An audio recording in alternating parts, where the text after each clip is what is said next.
Terima kasih Bapak Hakim yang terhormat, Majelis Hakim. Kami akan menyampaikan juga sama seperti PT Lintang. Jadi setelah data kami langsung mengajukan terhadap analisis atas fakta dan fakta juridisnya. Pledoi penasihat hukum terhadap surat tuntutan jaksa penuntut umum dengan nomor register perkara PDS Gatar 40 garing M.1.14.FT.1 garing 12 2024. Jakarta 26 Mei 2025 kepada yang terhormat Ketua Pengadilan Tindak Pidana Korupsi pada Pengadilan Negeri Jakarta Pusat CQ Majelis Hakim perkara nomor 19 garing P.Sus Kadar TPK garing 2025 garing PN Jakarta Pusat.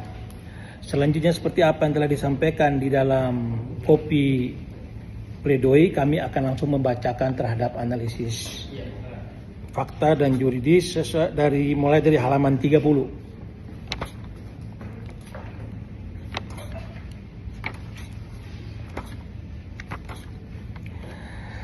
Majelis Hakim yang mulia, Saudara Jaksa Penuntut Umum yang kami hormati, serta sidang yang terhormat, selanjutnya kami akan menguraikan fakta-fakta persidangan dan analisa fakta serta analisis juridis dalam pasal yang dituntut oleh Jaksa Penuntut Umum kepada terdakwa, yaitu sebagai berikut. Bahwa dalam tahap penuntutan, Jaksa Penuntut Umum menyatakan bahwa terdakwa telah terbukti secara sah dan meyakinkan bersalah membantu melakukan tindak korupsi baik bertindak sendiri-sendiri maupun bersama-sama sebagaimana diatur dan diancam pidana dalam pasal 2 ayat 1 junto pasal 18 Undang-Undang Nomor 31 Tahun 1999 tentang pemberantasan tindak pidana korupsi sebagaimana telah diubah dengan Undang-Undang Nomor 20 Tahun 2001 tentang perubahan atas Undang-Undang Nomor 31 Tahun 1999 tentang pemberantasan tindak pidana korupsi junto pasal 55 ayat 1 ke 1 KUHP junto pasal 56 ayat 1 KUHP sebagaimana dalam dakwaan primer Jaksa Penuntut Umum dan menuntut terdakwa dijatuhi pidana penjara selama 5 tahun dan dijatuhi pidana denda sebesar 750 juta atau pidana kurungan selama 3 bulan. Pasal 2 ayat 1 Undang-Undang Nomor 31 Tahun 1999 berbunyi dan selanjutnya pasal 18 Undang-Undang Nomor 31 Tahun 1999 berbunyi dan selanjutnya pasal 55 ayat 1 ke 1 KUHP berbunyi dan selanjutnya dan pasal 56 KUHP berbunyi dan selanjutnya.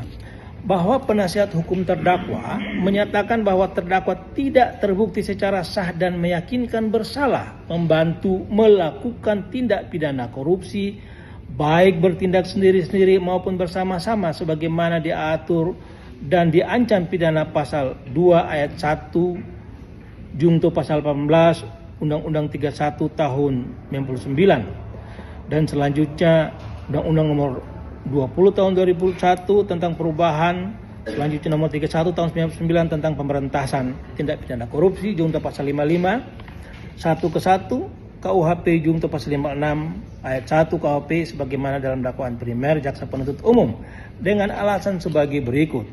Bahwa ada kalanya dalam suatu perkara pidana pelaku kejahatan yang sesungguhnya tidak diadili dan sebagai gantinya direkayasalah orang lain sebagai pelakunya yang sering disebut menumbalkan pihak lain sebagai pelaku tindak pidana. Bahwa berdasarkan surat dakwaan yang disusun oleh Jaksa Penuntut Umum, waktu terjadinya atau tempus delicti tindak pidana adalah antara bulan September 2019 sampai dengan bulan November 2020 atau setidak-tidaknya pada tahun 2019 sampai dengan tahun 2020.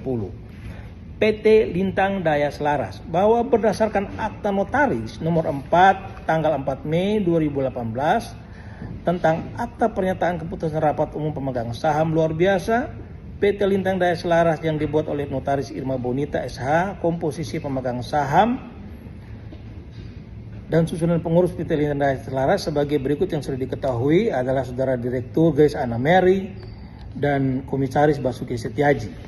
Demikian juga PT Luna Daya Sejahtera, Akta Notaris 22, ya, tanggal 19 Januari 2018, pernyataan keputusan pemegang saham di rapat umum pemegang saham PT JSI Logistik Indonesia dibuat oleh Notaris Irma Bonita. Selanjutnya Direktur Utama Lili Darwati, Direktur Kris Anamari, Komisaris Luna Puspita. Bahwa apabila perbuatan hukum PT Lintang Daya Selaras dan PT Luna Daya Selaras dikategorikan sebagai atau merupakan tindak pidana, maka pastilah pelaku tindak pidana dimaksud adalah Lili Darwati Setiaji beserta keluarganya dan Grace Anamari, karena mereka lah yang melakukan perbuatan hukum baik perdata maupun pidana. PT Lintang Daya Selaras dan PT Luna Daya Sejahtera pada waktu terjadinya tempus delicti tindak pidana. Bahwa Punov Michael Apitule adalah karyawan PT Lintang Daya Selaras yang bekerja di bagian operasional sebagai petugas lapangan. Jabatan Punov Michael Apitule sebagai petugas lapangan adalah sesuai dengan latar belakang pendidikan yang hanya tamatan SMP. Pernah sekolah SMA namun tidak selesai. Bahwa menurut keterangan saksi Lili Darwati Setiaji selaku Direktur Utama PT Luna Daya Sejahtera, Punov Michael Apitule adalah karyawan PT Lintang Daya Selaras, bukan karyawan PT Luna Daya Sejahtera, yang bekerja di bagian operasional sebagai petugas lapangan. Jabatan Punov Michael Apitule sebagai petugas lapangan adalah sesuai dengan latar belakang pendidikannya yang hanya tamatan SMP. Bahwa saksi Muhammad Amin dan saksi Cari A. Ongirwalu juga menjelaskan bahwa Punov Michael Apitule adalah karyawan PT Lintang Daya Selaras, bukan karyawan PT Luna Daya Sejahtera, yang bekerja di bagian operasional sebagai